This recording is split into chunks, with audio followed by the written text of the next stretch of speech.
Percobaan dimulai.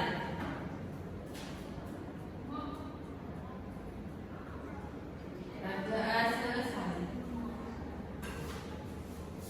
Ini kayaknya teman-teman agak ngantuk. Ngantuk apa enggak? Ngantuk. Ngantuk. Enggak kan kita tepuk semangat dulu.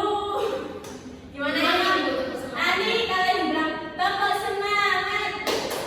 Dang dang dang. Ding ding ding. Dung dung dung. Dang dang dang. Ding ding ding. Dung dung dung. Ala ala. Ala ala.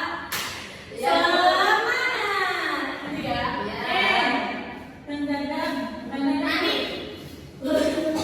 Ya, dang dang dang. Baik lagi ya. 1, 2, 3. Tepuk semangat. Dang dang dang. Ding ding ding. Dung dung dung. Dang dang dang. Ding ding ding. Dung dung dung. Aha aha. Aha aha. Aha aha. Semangat.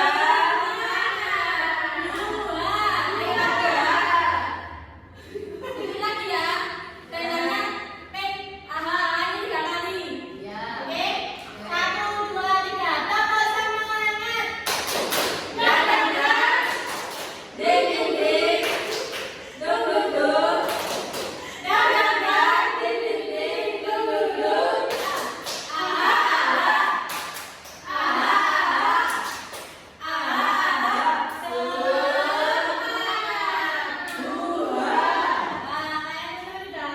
Semangat semua, kita lanjut ke kegiatan kita yaitu belajar tentang teks laporan. Nah, di sini ada tujuan pembelajaran. Tujuan pembelajaran yaitu peserta didik mampu menyimak teks laporan dalam bentuk monolog, dialog atau gelar bicara.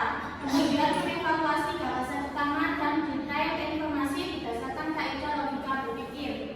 Peserta didik mampu memberikan tanggapan kritis terhadap isi teks laporan yang didengar baik berupa persetujuan, sanggahan maupun tambahan informasi. Nah, di sini ada daftar isi yaitu ada definisi, ciri-ciri, tujuan, struktur teks laporan dan tugas. Nah, ini anak-anak tahu nggak apa definisi tentang laporan hasil observasi? Apa? Mbak Ara? Mungkin teks laporan hasil observasi itu kita setelah observasi atau meneliti melakukan sesuatu kemudian kita menulis ke laporannya Bu. Mungkin itu.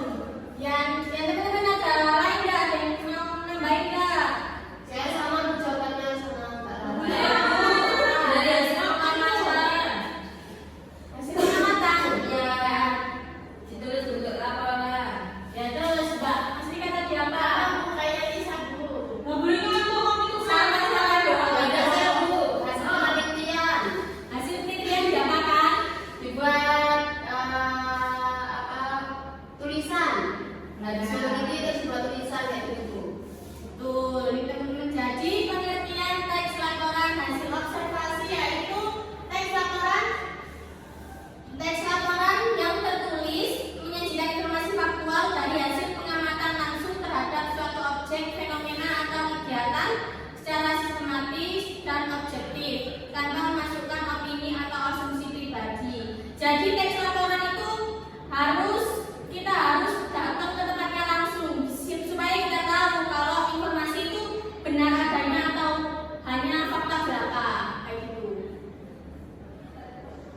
Jadi kita di situ harus mengamati satu objek. Mungkin kita akan ke tempat mana ya, ke suatu universitas. Apakah di universitas itu di internet dia itu ada opini yang sangat jelek di internet. Nah, kita mengetahui informasi tersebut kan dari internet. Kita tidak mengetahui secara langsung. Akhirnya kita supaya tahu secara langsung akhirnya kita observasi di dalam tersebut apakah opini dari sosial media tersebut benar atau tidak seperti itu. Dan hasilnya nanti kita jadikan laporan. Terus di sini ada struktur teks laporan. Di sini siapa yang membaca? Ya, ayo Mbak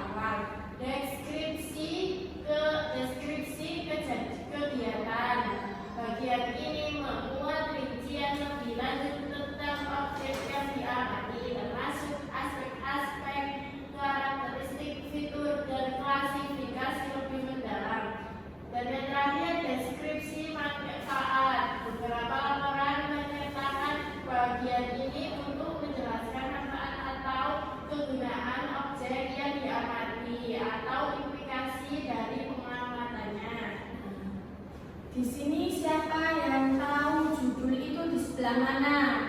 Di atas. Di atas itu di atasnya apa? Makanya Bu. Kayak judul kamu. Itu masuk tema apa enggak kalau judul? Tidak. Kalau judul itu apa? Judul. Kalau tema? Ini kok bahasa sama. Topik cerita. Nah, di sini kan judul nggak jelas ya. Di situ ada judul. Mungkin kalau kita mengamati UNESA, di situ ada kita harus mengamati Universitas Negeri Surabaya. Seperti itu harus judulnya harus jelas. Observasi tentang Universitas Negeri Surabaya. Terus yang kedua pernyataan umum. Di sini ada bagian pembuka yang menjelaskan objek secara umum, memberikan definisi dan klasifikasi awal. Nah, di pernyataan umum nanti di paragraf pertama dia harus menceritakan untuk menjelaskan objek secara umum dari Universitas Negeri Surabaya seperti apa, definisi dan klasifikasinya. Definisi tentang UNESA itu seperti apa, kayak gitu. Berarti contohnya kayak gini ya Bu, misalnya Universitas Negeri Surabaya ada Universitas Negeri yang berdiri di jalan ini. Terus fasilitasnya itu dia itu ada bintang dan bintang-bintang gitu ya Bu. Ya, betul sekali. Seperti yang dicontohkan Mbak Masrika. Jadi definisi awal itu nanti kita menjelaskan secara singkat UNESA itu seperti apa gitu. Terus di sini ada deskripsi kegiatan. Bagian ini memuat rincian lebih lanjut tentang objek yang diamati, termasuk aspek-aspek karakteristik, fitur, dan klasifikasi lebih mendalam. Jadi di deskripsi kegiatan kita harus menjelaskan kegiatan di UNESA itu kita itu ngapain aja di UNESA kayak gitu. Kita itu melihat apa, terus kita disebutkan di UNESA itu ada apa aja seperti itu. Jadi harus ada karakteristiknya, fitur dan klasifikasi lebih mendalamnya. Jadi kayak kalian harus lihat apakah di situ yang kalian lihat di sosial media itu benar apa enggak gitu. Terus ada deskripsi manfaat. Beberapa laporan menyertakan bagian ini untuk menjelaskan manfaat atau kegunaan objek yang diamati atau implikasi dari pengamatannya. Jadi di kalian kegiatan tersebut kalian harus menjelaskan manfaat dari kegiatan tersebut. Kalau di strukturnya tidak ada manfaat, berarti itu belum termasuk struktur. Jadi manfaat kalian menyajikan kalian observasi di UNESA itu manfaatnya apa seperti itu. Kakak ada yang ditanyakan? Sudah paham Bu. Ya, sudah paham. Berarti kita lanjut ke. Nah, ini kalian tahu nggak ciri-ciri itu apa? Ciri-ciri itu apa itu? Itu kayak apa ya Bu? Kita yang menjadi khas apa Bu? Ciri-ciri itu Tanda-tanda. Ya, ada Bu. harus ada. Selalu ada. Ciri-ciri itu kayak tanda-tanda yang betul. Terus kayak apa saja sih yang ada di teks laporan tersebut? Yang pertama ada objektif. Ayo bisa dibacakan. Saya. Ayo. Ciri-ciri teks laporan observasi. Yang pertama objektif, menggunakan fakta-fakta yang akurat dan tidak memuat opini atau asumsi pribadi penulis. 2. Faktual, menyajikan informasi yang dapat dibuktikan secara ilmiah dan berdasarkan pengamatan langsung. 3. Terstruktur, disusun secara sistematis agar mudah dipahami oleh pembaca. 4. Bahasa formal, menggunakan bahasa yang baku, jelas dan mudah dipahami. Yang terakhir, bersifat ilmiah, ditujukan untuk memberikan informasi ilmiah dan rinci dari sudut pandang keilmuan. Nah, di sini udah tahu kan objektif. Objektif itu yang pertama objektif menggunakan fakta-fakta yang akurat dan tidak memuat opini atau asumsi pribadi menulis. Jadi ketika kalian menulis hasil observasi itu nggak boleh kalian disertakan opini dari kalian sendiri. Harus sesuai fakta dari lapangan tersebut. Kalau kalian menyatakan opini di dalam tulisan teks laporan tersebut, berarti itu belum termasuk laporan hasil observasi. Seperti itu. Terus yang kedua faktual, menyajikan informasi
kajian dan kesimpulan.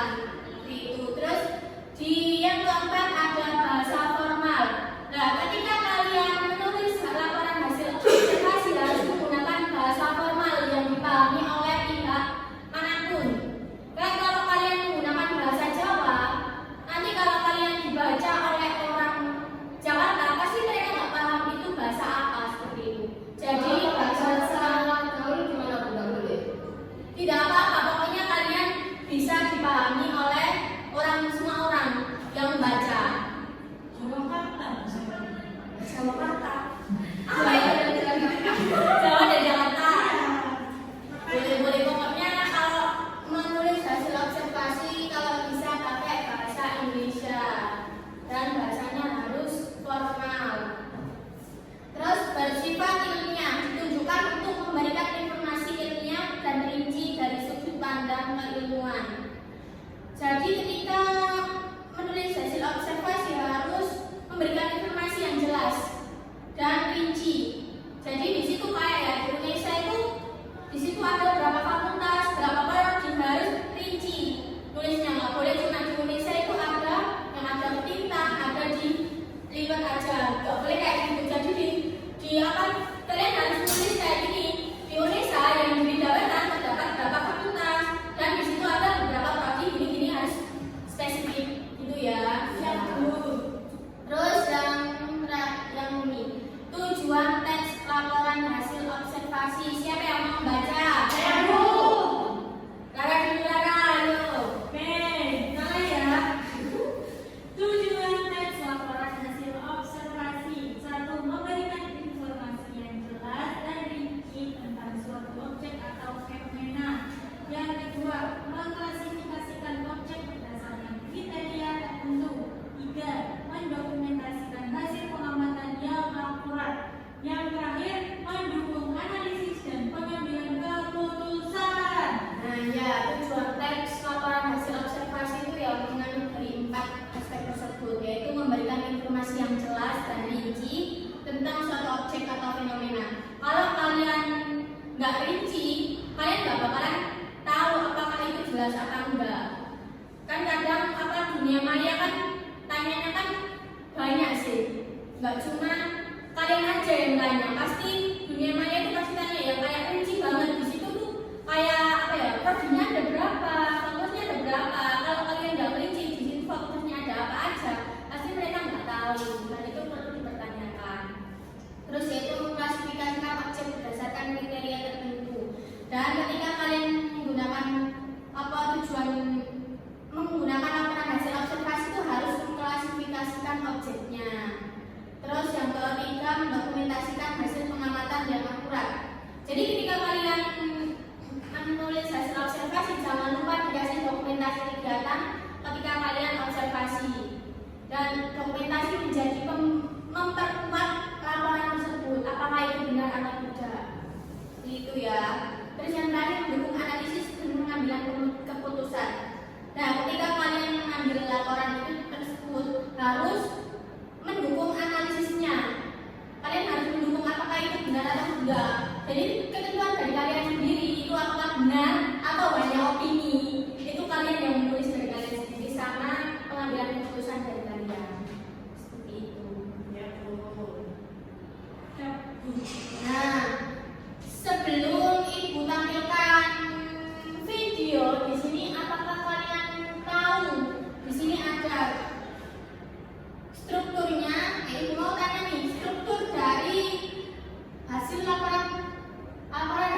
Ya berarti ada pengecualian ya Bu ya. Ya, Kalau sebaku banget. ya kalau emang bahasa Indonesia yang nanti jadi lautan pasir seperti itu kalau emang kalian nggak tahu bahasanya. Ya berarti nanti ini saya tuliskan kayak tanda kurung ya seperti itu. Ya, boleh. Nah, tambahan itu.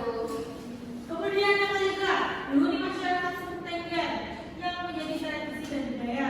Terdapat pelajaran tahunan dan kasar dan mana masyarakat mengenalkan lebih ke dalam bawah sebagai persembahan. Kata yang dulu soalnya masuk. Ayo. Wah, tadi kamu. Tadi mana itu? Ayo gimana? Ya, kira kan kamu berada semua. Dari Gunung Bromo terkenal dengan pemandangan matahari terbit atau sunrise, jadi bukit menanjakan. Dari sana terlihat Gunung Bromo, Gunung Batok, dan Gunung Semeru. Bu, sudah Bu. Nah, di situ kan ada berapa wilayah ya? Dari Gunung Bromo tersebut ada berapa wilayah? Ada kota apa aja? Ya?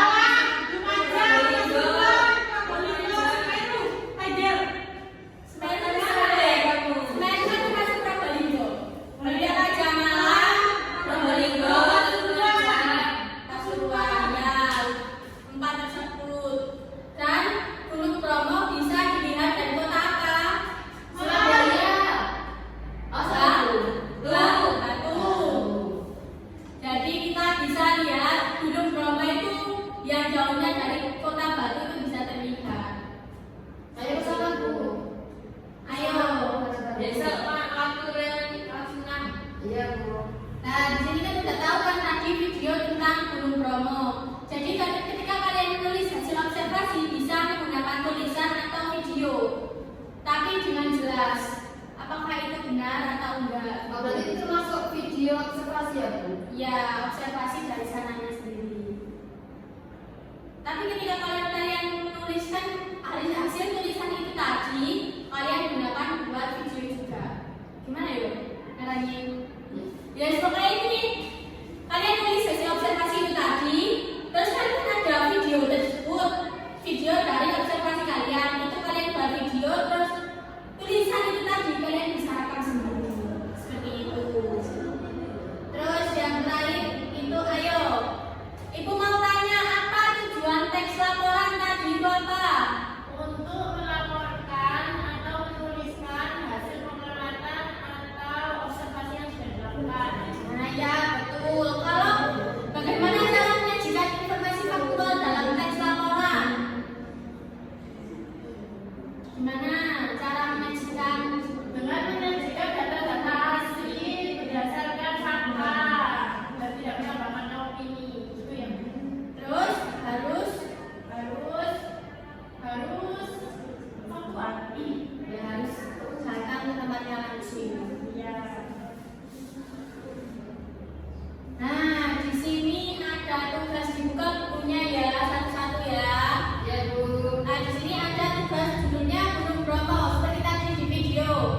Di sini ada klasifikasi umum dan deskripsi. Jadi di sini nanti ceritakan kembali dari Gunung Bromo di depan.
sudah? Sudah.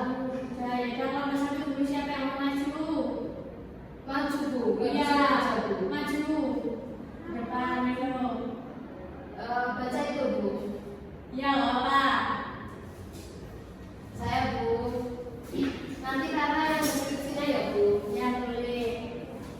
Jadi untuk laporan observasi dari Gunung Bromo, yang pertama ada klasifikasi umum ya Bu. Itu Gunung Bromo adalah salah satu gunung berapi aktif yang terletak di Jawa Timur, Indonesia. Gunung ini termasuk dalam kawasan Taman Nasional Bromo Tengger, Surabaya, dan menjadi salah satu tujuan wisata terkenal di Indonesia. Itu termasuk klasifikasi umum Bu. Ya, termasuk klasifikasi umum. Terus ayo. Deskripsi Ya, dan deskripsi. Bentar Bu. Jangan lupa dikasih kesimpulan ya nanti. Bentar Bu. Jadi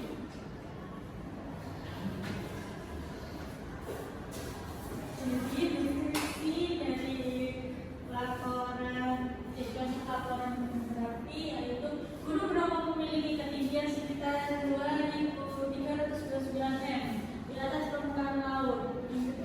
DPR ya.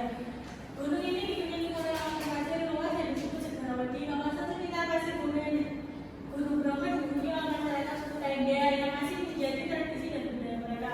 Setiap tahun masyarakat Tengger ini mengadakan upacara yang nampak saja. Pada upacara ini mereka melemparkan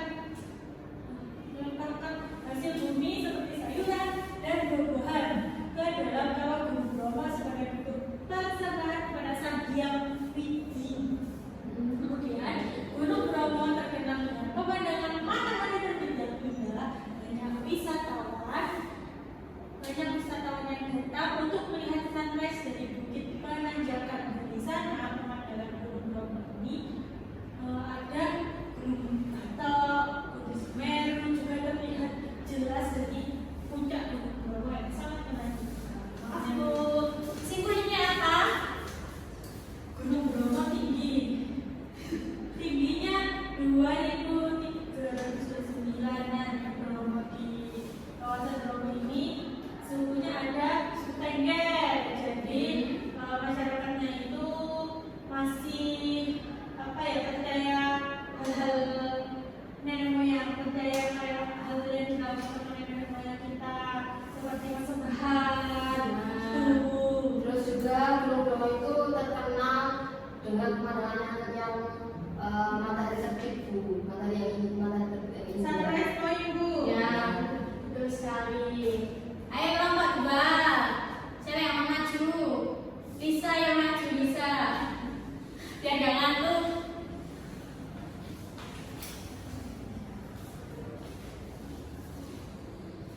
Ayo. Judulnya Gunung Bromo. Paragraf pertama itu klasifikasi umum.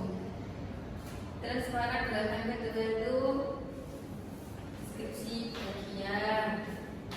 Ya, Terus tengahnya diakhiri. apa kesimpulannya? Itu terkenal dengan pemandangannya yang indah, wisatawannya banyak yang datang. Terus di sana tertentu pemandangannya itu banyak. Terus gunung lainnya. Ya, betul. Nah, di sini udah jelas ya strukturnya udah ada di situ. Yang pertama ada apa itu di situ? Ada judulnya apa? Gunung Bromo. Terus klasifikasinya umum di bawah berapa? Pertama. Deskripsi, paragraf berapa? Kedua, tiga. Terus untuk kesimpulan di paragraf berapa? Ya, betul. Berarti kan udah ada ya. Nah, di sini ada kesimpulan dari teks hasil observasi. Teks laporan hasil observasi adalah teks yang berisi penjabaran umum mengenai hasil pengamatan terhadap suatu objek, peristiwa atau